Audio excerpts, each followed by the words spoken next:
US debt will soon exceed the size of the whole economy. The US government war against the coronavirus has imposed the heaviest pressure on the Treasury since the America's attempt to defeat Nazi Germany and Imperial Japan a century ago.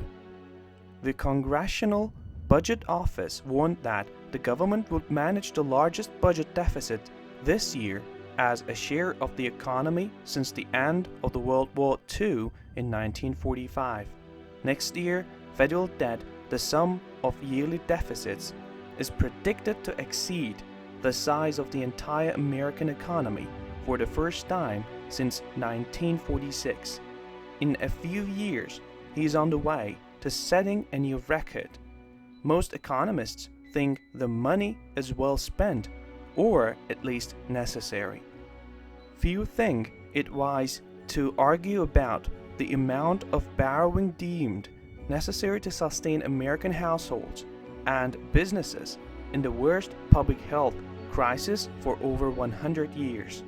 Economists say this is especially true when the government's borrowing costs are very low and investors seem willing to buy their debt as fast as the Treasury issues.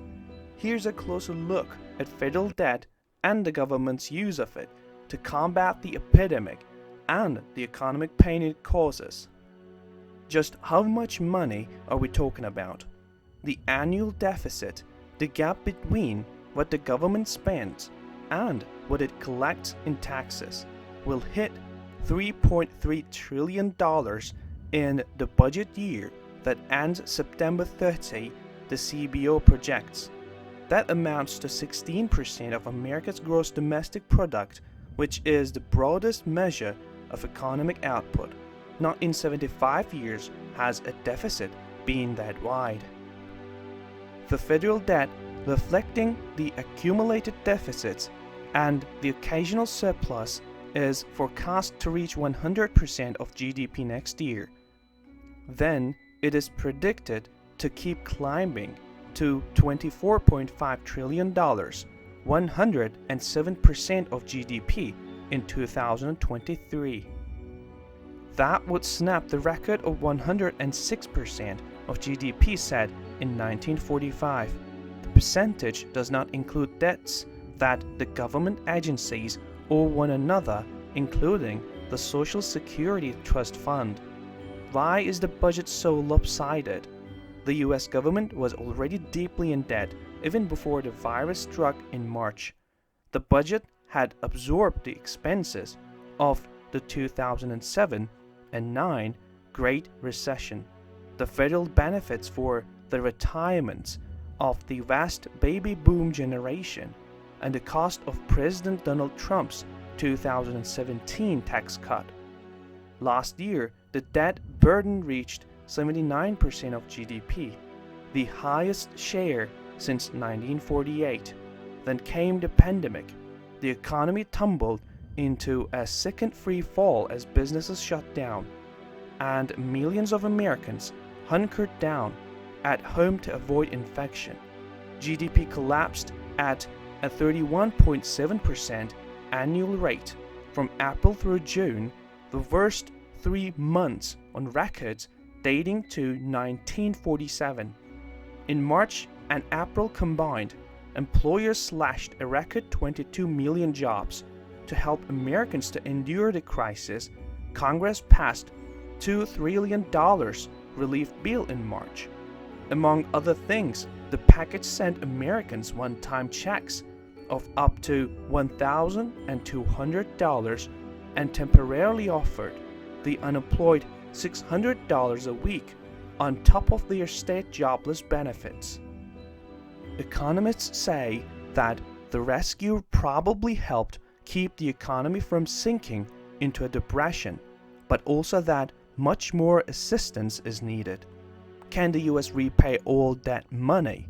After World War II, the United States paid down the federal debt with surprising speed. By 1961, the debt had dropped to 44% of GDP, the same level as in the pre-war year of 1940. Behind that success was a fast-growing economy that delivered rising revenue to the government and erased the debt. From 1947 through 1961, the economy grew at a 3.3% annual rate. The financial system was tightly regulated by the government.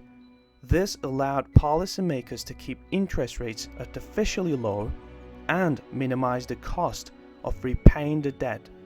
Circumstances are somewhat different now. The economy does not grow as fast as it did in the post-war boom years. Since 2010, GDP growth has averaged 2.3%. Even excluding this year's economic implosion, and the government does not control interest rates as it used to, not after the financial deregulation of the 1980s. Still, the Federal Reserve is helping keep government borrowing rates ultra low by buying up huge volumes of treasury debt. Does the debt carry economic consequences? Economists have long warned that too much government borrowing risks hobbling the economy. When the government takes on excessive debt, the argument goes it competes with businesses and consumers for loans, thereby forcing borrowing rates prohibitively high and imperiling growth.